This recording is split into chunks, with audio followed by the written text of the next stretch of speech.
What's up, Summoners? My name is Nathan Ng and welcome back to another ProGuides video. Today I'll be walking you guys through our personal rankings of what roles are the easiest to carry. We'll be breaking down our rankings based on elo, so for the sake of clarity and understanding, we'll be counting low elo as iron all the way up till platinum. While there is technically a mid elo group, we're just trying to combine it with our low elo rankings as we feel like there's not that many differences in carry potential. For high elo, we'll be counting diamond all the way up till rank 1 challenger. It's going to be a very fun video, so be sure to stay tuned so you don't miss out. Starting us off, we'll be breaking things down in our low elo rankings. While we do believe that you can carry with every single role, it's important to keep in mind that some roles by nature simply allow you to impact the games faster, stronger, or just in general, easier. With that being said, taking our number 1 spot for low elo is top lane. This may come as a shock to a few people, but keep in mind that we're ranking our roles based on how easy it is to carry rather than being the strongest to carry with. While it might seem like they go hand in hand, they do have quite a few differences. Top lane and low elo provides a pretty powerful way to impact the map due to all the different playstyles that are offered. Since most players in general don't really know how to deal with map pressure quick enough, champions that can easily split push a lane and take turrets can be a hassle for many teams to deal with. Alongside this, if you're not really feeling a split push, a ton of champions in the top lane can frontline for your team and you can easily carry teamfights. Whether it's Darius, Yorick, Tryndamere, Malphite, or Jax, top lane has a lot of champions for people of all different skill levels and lets you determine the pace of the game. Even better, it's a pretty iconic dueling lane, so if you feel like you're always winning 1v1s, it's your time to shine. Speaking of which, if you're serious about climbing, don't forget to check us out at ProGuides.com because we have exclusive access to guides, courses, and coaches, and so much more. If you've never used ProGuides before, don't miss out on this amazing opportunity to reach a dream rank. Nonetheless, let's jump right back into the video. Taking what can be technically counted as our second place spot, we've got mid lane. Mid lane is not only super powerful, but it's a little bit easier of a lane to carry with, especially in the lower elos. Since you're quite literally the center point of the map, you have access to every other role and thus can impact them way easier than most of the others can. Alongside your great central position and roaming capabilities, many mid lane champions offer kits that either empower your skirmish or roaming power, or they like to take the word hyper carry to the next level. As a mid laner, you're able to choose what playstyle best suits you, as most of them can carry games on their own. Whether you like to permanently roam with Talon or Pantheon, scale to oblivion with Anivia and Kassadin, or just like to assassinate your enemies with Zed and Katarina, mid lane offers many opportunities to carry without forcing your hand in any specific direction. As we slowly get closer to the hardest roles to carry with, we've got a decent middle ground with the jungle in our 3rd place ranking. While this will catch many by surprise, keep in mind that jungle is one of the strongest roles to carry with. However, it's definitely nowhere near one of the easier roles. Especially in low elo, many junglers are limited to what they can do just because they lack proper macro knowledge due to the classic one not being knowing what to do. That being said, we think jungle is a nice middle ground since, similar to the mid lane, it can offer a ton of different playstyles that can help you carry in whatever way you deem fit. While some junglers prefer to permanently gank lanes with Nunu and J4 in order to get their allies ahead, others may just want something a little bit more greedy yet reliable by choosing a hypercarry scaler and farmer like Karthus. That being said, sometimes you just want a bit of both and can decide on something like Evelynn or Kayn in order to carry games 1 kill at a time. Before we continue with our last 2 roles on our low elo list, don't think we've forgotten about everybody's favorite ProGuides tradition, our question of the day. What role do you think is the easiest to carry with and why? Let us know your answers in the comments down below, and nonetheless, let's go ahead and hop back into our 4th spot, the ADC. ADC is a position that is often known for the connection to high-level mechanical outplays thanks to the amazing players like Doublelift, Uzi, or Ghost. That being said, ADC is fairly basic in its purpose and its role. Your entire job is to survive and deal damage. While this may seem easy enough, ADC heavily relies on not only high amounts of gold, which means that you need high CS, but also relies on having great decision making and positioning. This makes it not only a powerful role, but it also makes it pretty difficult to manage, as one mistake, especially in the new season, and you can end up seeing a lot of gray. Champions within the ADC role are all pretty similar due to the basic identity of the role, but still offer some versatility. If you like to help your team with utility and range, you can always pick somebody up like Ashe or Jhin. Looking to be the next Gosu, you can grab Vayne and Kai'Sa for the ultimate kiting and outplay potential. Or maybe you really like the idea of being a glass cannon and you would rather enjoy playing somebody like Jinx or Aphelios. Regardless of which choices, ADC can be a little bit difficult to carry with, but in the end, it's still a pretty strong role. Last but certainly not least, we've got support.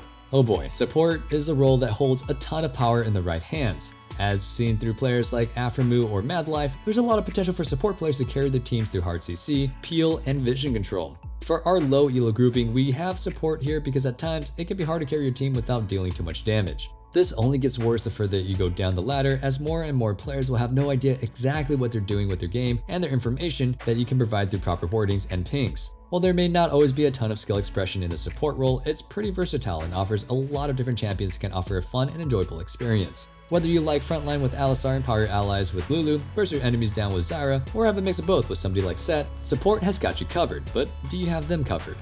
As we say goodbye to our low elo list, we just want to remind you guys that even though we may say that the role is weak or hard, it's because it's easier to understand the rank that way. Many of these roles are actually pretty close to their carry potential, and on a player-by-player basis, some of them might actually be significantly easier than others.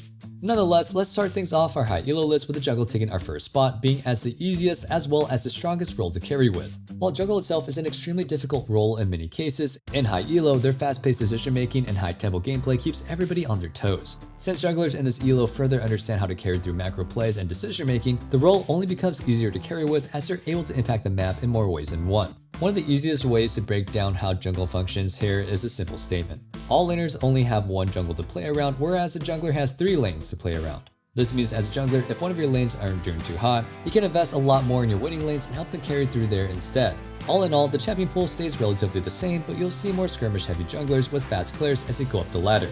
Things like Hecarim, Udyr, and Graves all excel at what these fast-paced decision-makers are looking to accomplish. Next up, we've got the mid lane. Similar to our low elo ranking, we just have to put mid in our top 2. Its position on the map makes it extremely strong when it comes to carrying potential in the game. Along with that, due to its shorter lane, with proper awareness, it can be a little bit harder to gank at times. The further you climb up the ladder, the more that the mid laners understand their role in fighting with their jungler and either ganking lanes or killing the enemy at the raptors. Of course, in most cases, just like you have more macro knowledge as you climb, there's a massive amount of skill expression in the champions used in the games where it comes to the mid lane. I mean, look at Faker. If all I say is Zed, we all know that exact play that comes to mind. That is the power of mid lane. Similar to the jungle, higher elo tends to be skirmish-heavy mid laners like Cassiopeia, hard-hitting roamers like Nocturne, or just even simple-to-play champions like Annie and Twisted Fate. All in all, if you want to be literally in the spotlight at all times, mid lane is where you can find a comfy home. Still hovering with our top 3, and for good reason, we've got top lane. While top lane may not be constantly able to split push in order to win the game, the increased macro knowledge of not only the player but their team as well allows for faster decision making when it comes to being efficient with the pressure that top laners can provide. If you're split pushing with Fiora, you'll often watch to make sure that the enemy doesn't kill you, yet hover in range so you can go ahead and take that tower when you're left alone. As someone a bit tankier like Ornn, you can often look to engage teamfights and CC the enemy with your team in order to make sure that your carries can survive the fight for as long as possible. And finally, you can do a mix of both of these with somebody like Camille, where you can go ahead and split push, teamfight, and assassinate carries with ease as you scale through the game. Overall, while top may not be as easy as it is in the lower elos, the sheer amount of pressure that the role can provide all around the map and during the fight is pretty insane. Of course, we can't leave our wonderful support mains hanging. As more people understand how to use information from wards as well as help you set up objectives, supports grow in power as they're able to impact the maps through ganks, vision control, damage, CC, and peel. A good support in high elo will constantly provide vision for your team while denying the enemies theirs, so you can always look for picks and avoid getting ganked. Alongside this, they're able to express their mechanics further through fast-paced champions like Pyke, versatile playstyles with Thresh, PV health bars with Realm, or even hyper carry support with Yuumi. Overall, supports in this elo can often determine whether a game will be a win, or if you'll just be seeing the LP drop in the post-game screen.